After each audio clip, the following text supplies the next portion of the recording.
for her. Oh, this one will affect the possible. Good morning, members of the board and the public. My name is Jill Barnett. I'm the Lextran General Manager, and today is the September 15th meeting of the Lextran Board of Directors. I will remind you, if you are here, you are welcome to remove your mask while you are speaking. Please wear it otherwise if you are not. I believe Dr. Acapo will be joining us remotely today through the WebEx link. And John Gibbons, our Director of Risk Management, is not present today as he is working in the Emergency Operations Center, but if a question pops up for him, we will get that answered as best we are able.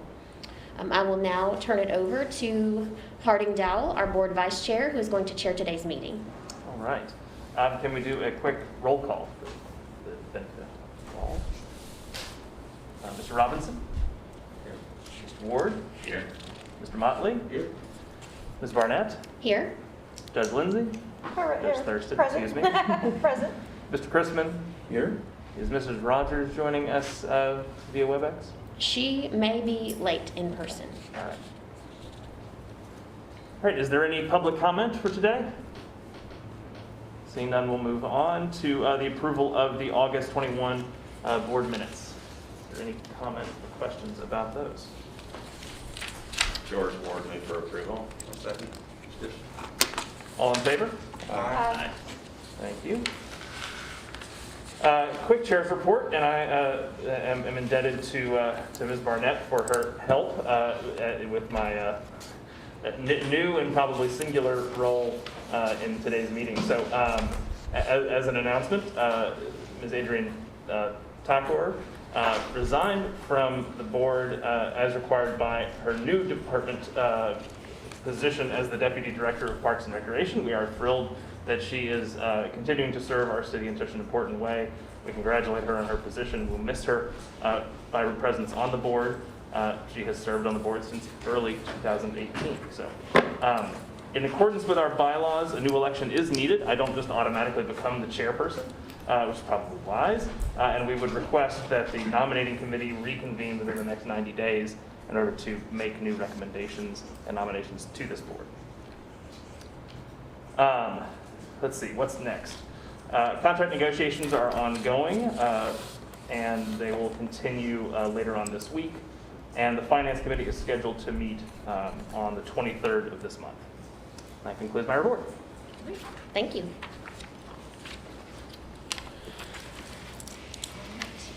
We can now move on to the Lextran Monthly Performance Report and financials. I am having difficulty controlling this with this mouse, so thank you.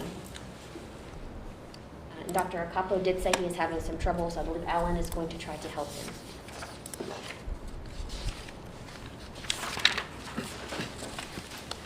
Well, good morning, everyone. I'm happy to report the August 2021 performance report. And as always, we serve people in our community with mobility solutions.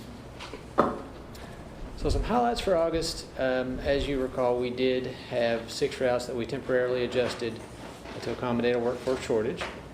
We did our best to identify trips that would have minimal impact on passengers, but we are certainly keeping track of that, and hopefully we can restore that service as soon as possible. And we had an on-site coffee truck that provided complimentary coffee and specialty drinks on August 26th for our early morning staff, and that's part of an employee engagement and morale initiative. That was a thank you for all the hard work that employees here do. Our ridership in August for fixed route was 226,106, and this is an adjustment from what was in your board packets. We found a processing error that left off the last day of the month, and I apologize I didn't catch that in time. So this is the correct number. That's 55,000 trips more than July of 21 and about 27,000 trips more than August of 2020. So we'll have more conversation on that in a moment. Happy to report there were 9 commendations in August, and I'm not sure that I remember a month that we've had this many commendations. So very, very happy to walk through this. This entire slide is just for operations. So the first one's I wanted to say how wonderful the driver, Shamil Siddiq, is. He is courteous and very helpful to me and all the other customers. He provides outstanding customer service. The driver, Carl Heyman, was wonderful to me and my son, who uses a wheelchair. I was truly blessed to meet this man, and it lifted my spirits for the entire day. I want to commend the driver, Adrienne Morris, for always being so kind and pleasant to all her passengers. I appreciate that she is always helpful and friendly. The drivers, Rick Turner and Patty Bird, were really good to me today. I am blind, and they made sure I got on and off the bus and provided outstanding customer service. And lastly, very shortly but powerfully, on time, not crowded, and excellent service. That's short, sweet, and to the point. So happy to see that one. For sure. Our next slide are the commendations we received in customer service. Customer service rocks, especially Andrea Jones, Lisa Lear, and Angela Jones. I wanted to commend the customer service that I've received. I've only had to call 2 times, and I had above excellent service for both. I phoned prior, during, and after seeking guidance for my ride. I was so pleased with the level of customer service and quality of personal attention Andrea Jones gave my inquiries. I felt as though her exceptional service deserves equally exceptional recognition. I appreciate her extensive efforts, as well as commend Lextran for their ability to secure great employees. And lastly, I lost my purse on Route 14. Customer service and the supervisor, which was Eric Michaela, were able to find it quickly and return it to me. I appreciate the quick, thoughtful actions and Disney-like customer service. Nice. So kudos to customer service and operations. That seems to be a very, very good month. So jumping over into ridership, as I noted, we were at about 226,000 trips on fixed route for the month of August. We are ahead of where we were in August of 2020. Certainly ahead in July of 21, as we would expect going into the fall, into our more traditionally heavy ridership months. Got a little bit more commentary on this when we get to the monthly average slide. On paratransit, we're sort of tracking along as we have been. We are as well above August of 2020 and tracking pretty closely in terms of our average. We talked about there's this range going on both fixed route and paratransit, and the range on paratransit was between 10 and maybe 18%. We're still right in the middle of that again for August. But on fixed route, something pretty interesting has happened. This is the first month since the pandemic started that we were within 30% of our monthly average. While this is not the highest month in terms of pure ridership, this might be, in terms of where we follow the monthly average, our strongest month since the pandemic happened. So very good news there. And to kind of look at that in the raw number format, that's driven mostly by our weekday ridership. That's where we've seen the strongest increase. If there are some underlying ridership issues that we need to continue to look at, that would be the weekend. It's lagged a little bit behind where we were last year. And the numbers that you see here are a little bit obscured. As we talked about last month, the 4th of July fell on a Sunday. This year, it was on a Saturday last year. So that makes that comparison a little bit weird. But in terms of averages, we are down a little bit on both Saturday and Sunday, but we are ahead of the game on the weekdays. So it's, I think, mostly positive, but there's a little bit underlying in the numbers that we need to certainly keep our eyes on. In terms of paratransit, we're up on weekday, Saturday, and Sunday, all three. About 4,000 trips more so far this fiscal year to date than we were last fiscal year to date. On safety, preventable accidents at 2.55. That's a tick above where we have been, but nothing, I don't think, too alarming. Paratransit still looks pretty good, less than 1. Injury frequency rate is strong. I think the number that we've sort of followed along closely here has been that days of lost time. That continues to be impacted by a number of the longer-term instances of leave.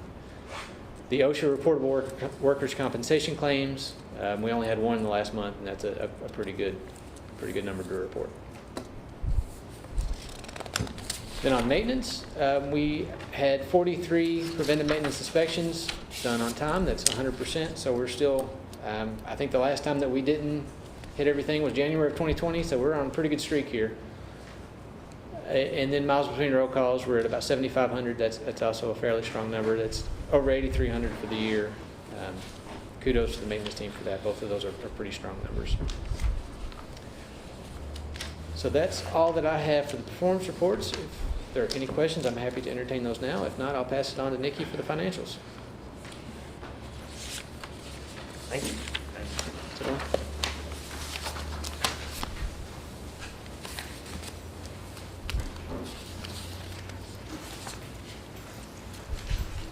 Good morning.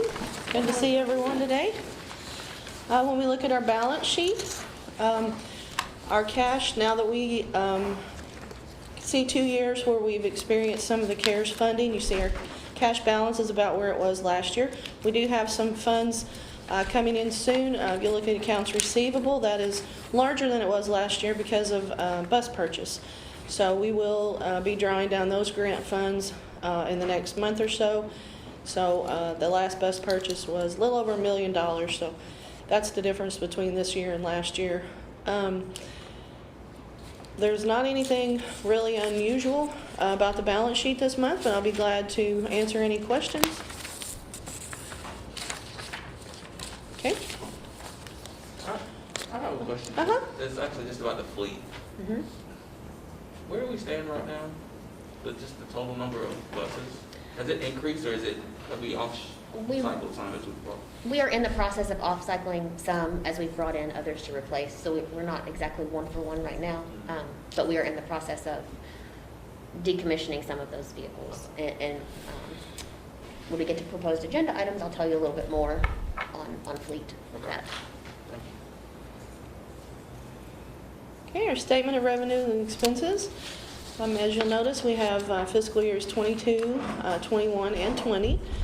We are very happy. Our property taxes at this point are right on budget. We have received $200,000 in the month of August. Passenger revenue was up a little bit, as Fred mentioned. Our federal funds are running about normal. I think Jill told you last month we will receive some state funding. We have not received that yet, and it's not unusual to not receive that until usually in the spring. So you'll see zeros in that right now, but you will see that later on in the year. We are under budget in most areas. We're very pleased that we're under budget in wages and fringe and professional services. Our fuel is still looking good at this time. It's one of those things that we still continue to watch every day. Our paratransit expenses right now are still looking good. We, if you'll look at the media advertising, it's a little under budget right now, but you will see that number come up in the next month. We've done a lot of advertising. We're very thankful to the community relations and marketing staff. They've done an excellent job. We've advertised for job fairs. We had a really great job fair on September the 2nd. So they've done some advertising for that. You might notice around town that there are some billboards that have gone up recently about Lextran hiring. So we have, I think, are there five? Mm-hmm. 5 billboards. So you should notice those around town that we're hiring. So you see some of those expenses picking up in the next month. So our main focus right now is hiring and recruitment. So. I saw it on the bus too today. Oh, did you? Good, good.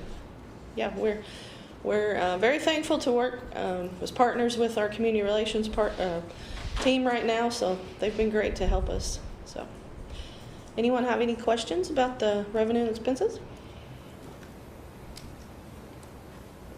Okay. Thank you all. Thank you, Nikki, and thank you, Fred, also for the performance report. So you guys get off easy this month. There are no action items for today. We had our only action item with the approval of the minutes. We also do not have a change order report for you. I do not have any old business, but I don't know if any other board members do. No? Moving on. All right. In terms of new business items, some of these are also rolled in with the proposed agenda items, so I'll speak to those for next month. So next month we will have a report from the auditors, which is customary for our October board meeting. The audit will be reported to the Finance Committee at the September 23rd meeting. They always hear it first, and then it gets reported to the full board in October. We will also have our chairperson election, assuming that Lindsay and Jamie are able to meet and talk and speak with members of the board. We will have a resolution for a procurement policy update. That is not new business, since you've seen that on your agenda for a while, but just as a point of information, this is in response to our recent FTA triennial review, some feedback the FTA provided to us. We have the policy itself ready. We have made those changes.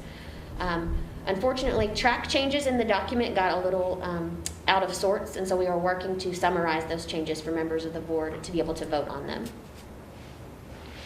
We will also have a resolution in the coming months, or 2 resolutions actually, for the purchase of CNG and electric buses. And so, as a reminder, Lextran was awarded grant funds as part of the VW mitigation settlement, and we are ready to proceed with ordering buses for those associated projects. So we look to put forth resolutions as we need to spend down that money that flows through the state. So we have 2 VW projects, one of which outlines the purchase of 4 compressed natural gas buses to be paid for through a combination of federal 5339 formula funds from federal fiscal years 2020 and 2021, along with the VW dollars and a small amount of local match from the local mass transit fund.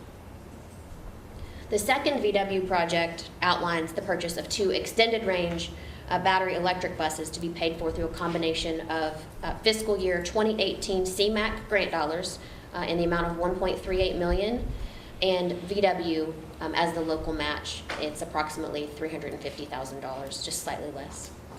So we will be putting forth those resolutions to get that VW money spent down from the state. They keep asking, what is our timeline? We do also have some outstanding dollars from a federal low or no emissions grant from, I believe, fiscal year, the grant was in 2017, I think. So that money was originally programmed to purchase a Proterra battery electric bus.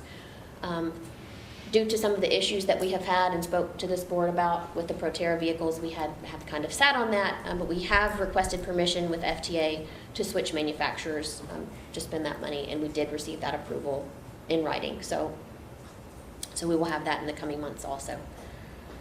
So that's the information about the bus purchases. And then another resolution that we would have, and I do suppose this would be new business, would be an update to our nepotism policy. Lextran's nepotism policy was approved by this board of directors in November 2010. It's not been changed since that time. However, we have received some advice from council, Ann Tyler, and colleagues in her office that we should update this policy to cover a few more categories. So we will be doing that in the coming months. And that is all I know of in the way of coming resolutions, though I am sure we will have some more as we proceed. Jill, can I ask, when we do the resolutions relative to the buses, Correct? that you will share with us, I'm just interested in knowing the balance of like The our fleet. CNG buses Mhm. or electric The buses? fleet makeup? Yeah. Yes, sure. We can do that.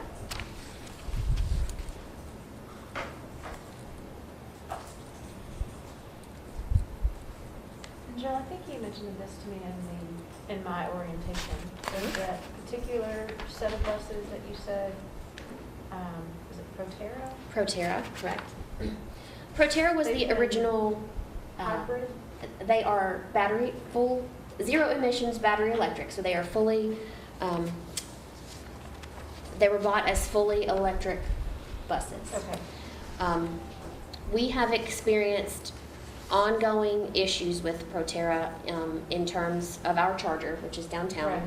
And it is an en route charger. And so because those buses need to charge at the end of every trip, it's not like we have any other option to charge them. So we've experienced a lot of charger issues. As time has gone on, we've gotten into issues with Proterra being able to supply parts for the charger, because it is, you'll have to correct me if I'm wrong, Chris, but it is not a charger that they sell anymore. No, it isn't. Okay.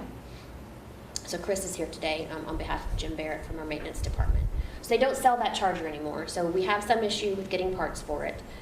So our Proterra, our original Proterra fleet, which was 5 fast charge electric buses, has not been operational. Yeah, that's what I thought you mentioned. Okay. The 6th Proterra bus, which is an extended range and is able to charge at the depot overnight, that is in service and is on the street daily.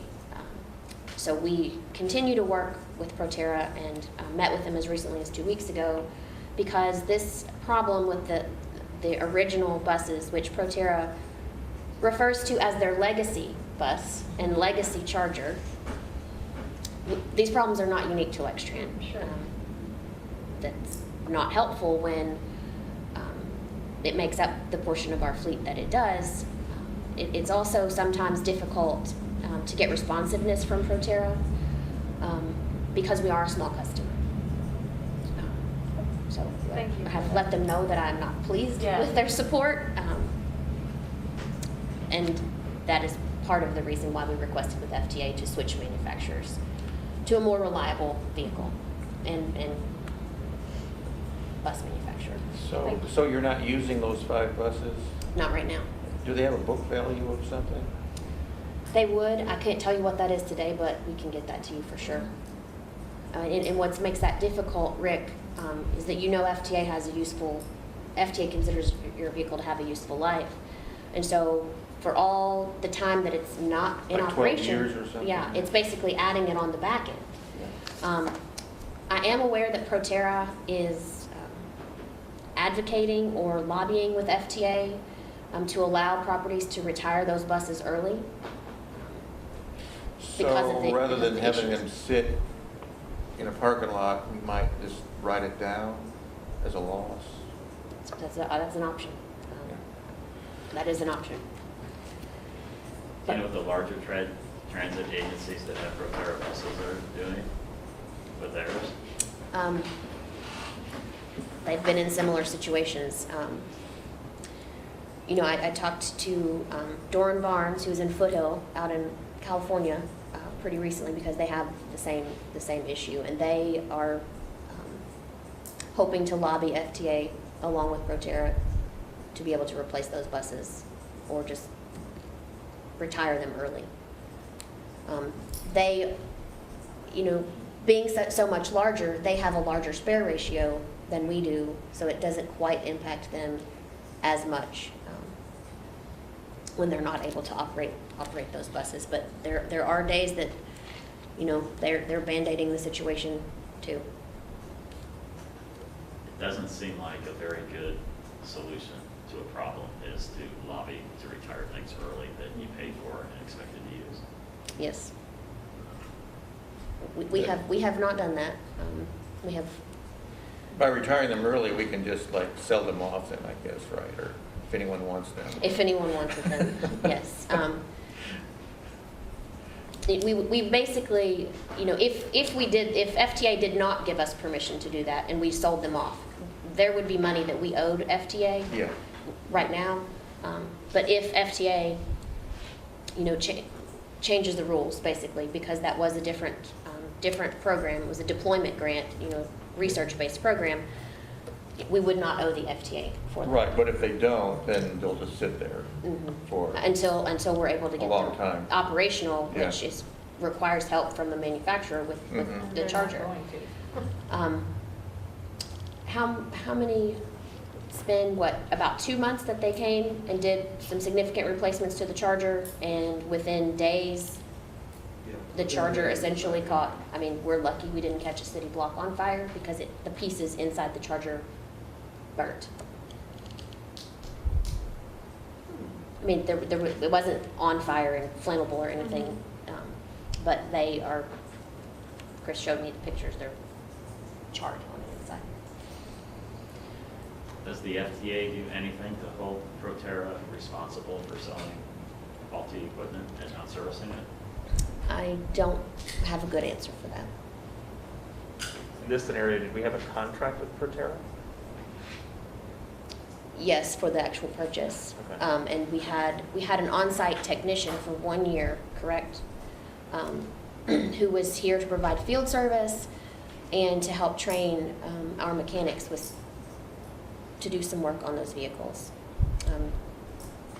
He was here, for his year time period, and has since moved on.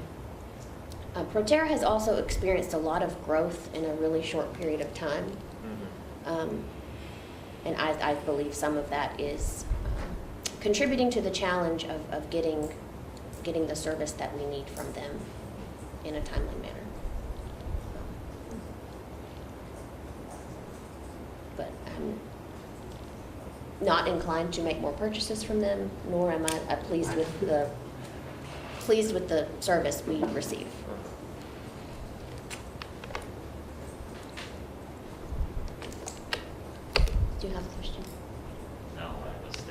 Okay.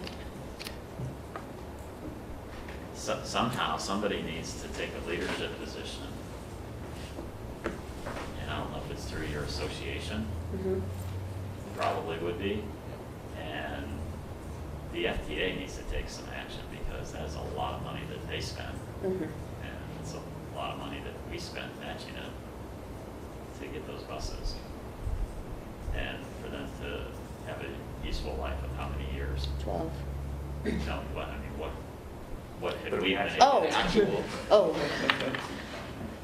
Well, we've had them since 2016, but we've certainly not got that much use out of them. Yeah, so, you know, you have a 3 or 4 year useful life Right. out of it. There needs to be some kind of consequence for Proterra, and I don't know. I wouldn't want the federal government coming after me, No. but it seems like that's what we should be lobbying for, or not we, but the Just the greater. industry. Mhm. Thank you. Is there a resolution that we as a board could consider and send to FTA? I mean, I know we're not their largest concern, but Right. at least we have done something proactive to say, we're tired of this. Mm-hmm. We can certainly work to draft a letter that's from the board. Well, I think too, the finance committee should talk about this as to whether we want to leave this asset on our books or not. You know, how do we deal with that if they're not worth anything? What are the costs that we're carrying to keep them? Probably It need doesn't to doesn't sound like we're maintaining them. You probably need to create a new company that will build a charger that will work. I'm just saying, what are the, are we incurring any ongoing costs by having these 5 Well, sure. operable buses? I mean, obviously, we insure them, so that is a cost. Okay. There Do you have to are, reserve electricity do we have to reserve electricity? with KU? No, I don't believe so. You need to check that.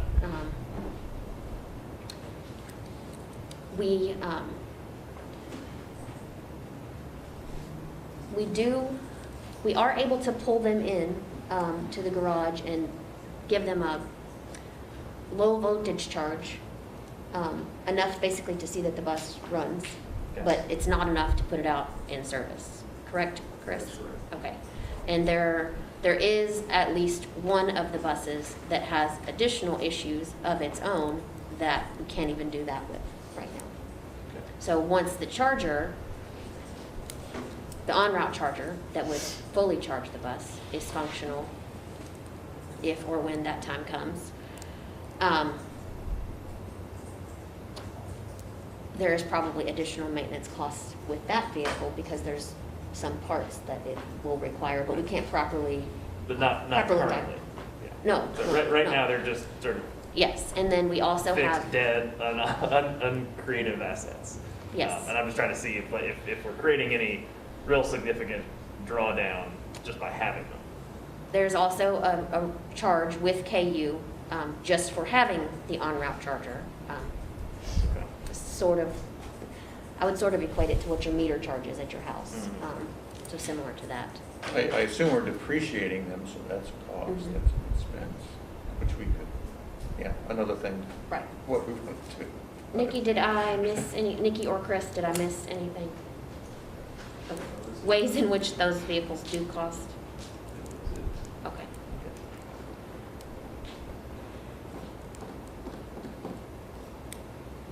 So,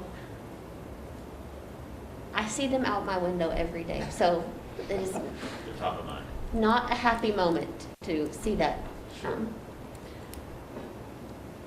That's the thing about pilot programs. Sometimes they work, sometimes they don't. Correct. That's a very, very good point, that sometimes things work as you expect and other times you don't.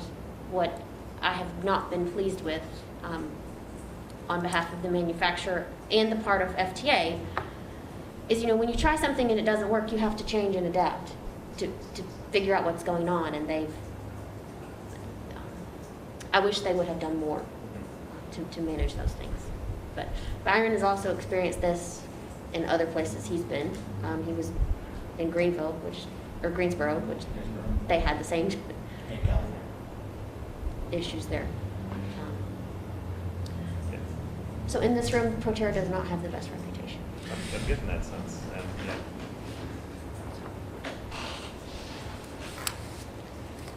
I'll be in favor of learning just whether from out there or whoever, what would bring us the most relief, and if it's a communication or if it's them lobbying. I'd be interested in getting behind either of those proposals from Georgia. Lindsay. I think we need, as a board, to bring some heat.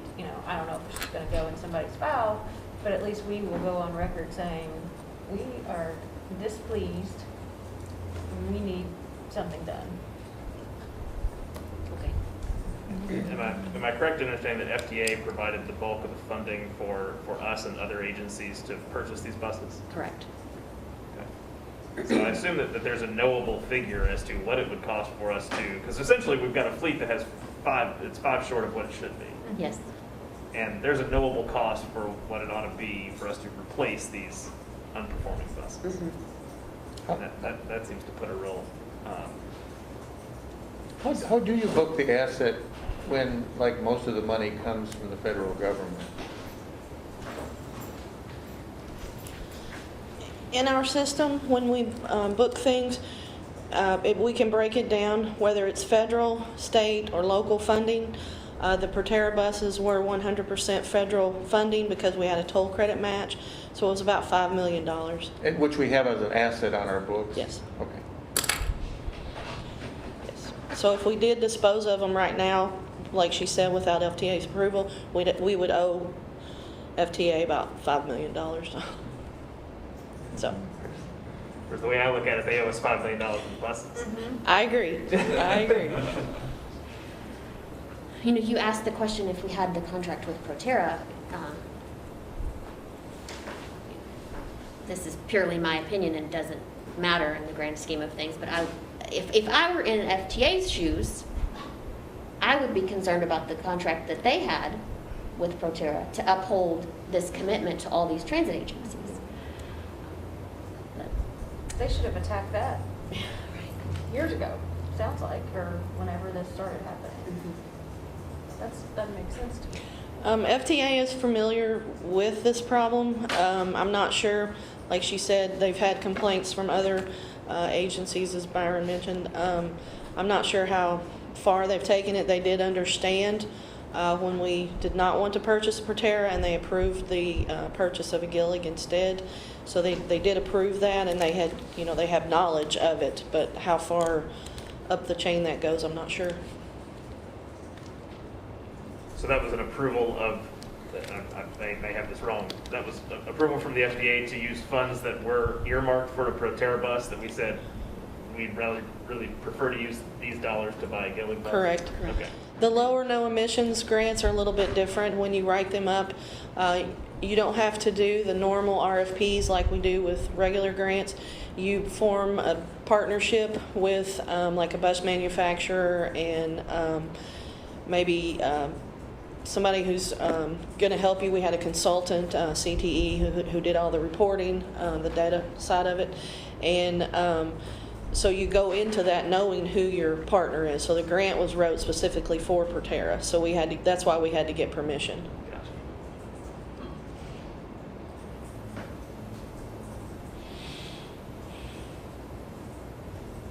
How did Proterra feel about that? Did they have any response?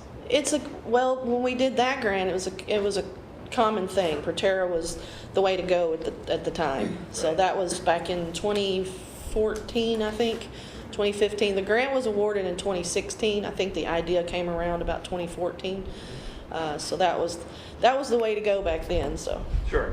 But I guess I should have been more specific with my question. Did Proterra have a response to us in any way, shape, or form when we made this decision to not purchase their bus with funds that they thought they were probably going to get? Oh, I see. I'm sorry. I They- misunderstood your question. I understand. Yeah, it's okay. They are aware. They are well aware. They understand why. Okay. They didn't try to find us on it. No. No, not at all.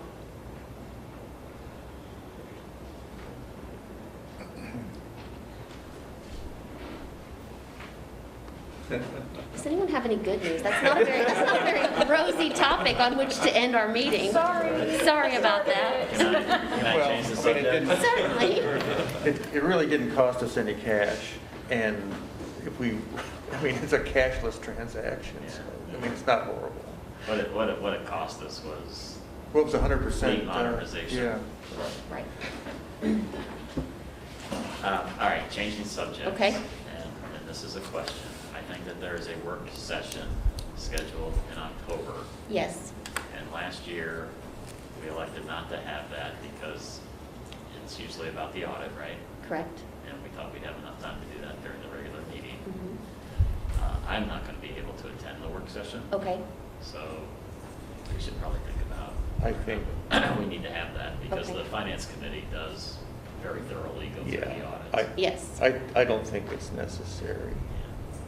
I mean, the audit is what it is. We, as you said, we do have the audit coming up that the finance committee will Yeah. go through.